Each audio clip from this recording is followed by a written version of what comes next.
Alright guys, so let's make some birria tacos on our Oklahoma Joe's Marshall. First, we're going to start by prepping our peppers. For that real Tex-Mex smoke flavor, we're going to heat up our Marshall with mesquite wood. My full recipe will be down below. Now it's time to make our sauce. We're going to add all of our ingredients, blend, and then strain. Add some beef broth, Mexican oregano, and some bay leaves. Now we're going to prep our chuck roast. Pat dry, binder, seasoning. Super simple. By now, our Marshall should be nice and hot. We are going to smoke it at 275 for 3 hours undisturbed.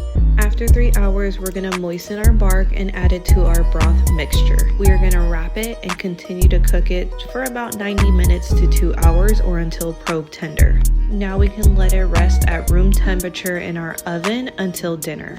It's almost time to eat. We're gonna shred and prep our tacos. Remember, no meat should be scorching hot when you shred it. Place some of your sauce to the side and dip your tortilla of choice. On a hot comal, you're gonna add your tortilla, some Monterey Jack cheese, and of course your smoked birria meat.